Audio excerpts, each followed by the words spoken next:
আসসালামু আলাইকুম। প্রিয় দেশবাসী সবাই কেমন আছেন? আশা করি সকলে ভালো আছেন। তো ইদানিং ধরে আমি কোনো প্রকার কোনো ভিডিও দিতে পারতেছি না আপনাদের মাঝে। তার জন্য আমি দুঃখিত। কারণ আমার আম্মা খুবই অসুস্থ, যার জন্য আমার তেমন একটা ভিডিও করা হয়নি এবং দেওয়া হয় না।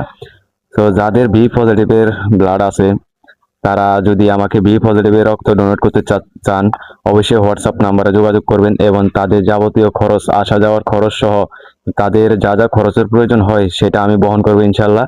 এবং যারা ডোনার আছেন এবং ডোনেট করতে চান, অবশ্যই এই নাম্বারে যোগাযোগ করবেন ইনশাল্লাহ। আমি থাকি টুঙ্গি স্টেশন রোড, আমি ওইখানে মাইশা মেডিকেলে আমি এটা রক্তগুলা দিচ্ছি। এবং যারা যারা দিতে চাচ্ছেন, আমার ইমার্জেন্সি ভাবে আরো 2 ব্যাগ রক্ত প্রয়োজন। যারা ডোনেট করতে চাচ্ছেন অবশ্যই আমার এই হোয়াটসঅ্যাপ নাম্বারে যোগাযোগ করবেন। সরাসরি আমি মেডিকেলে এবং ওইখান থেকে আপনাদের রক্তগুলো ক্রসিং করে ওখান থেকে নিয়ে নেবে ইনশাল্লাহ। তো যারা ডোনেট করতে চাচ্ছেন অবশ্যই নাম্বারে যোগাযোগ করবেন। এবং আমি আবার বলতেছি, আপনাদের যাবতীয় খরচ যা যা বহন করা লাগে আমি সবকিছু বহন করবো ইনশাল্লাহ। আপনারা যারা ডোনেট করতে চান অবশ্যই নাম্বারে যোগাযোগ করবেন। আসসালামু আলাইকুম।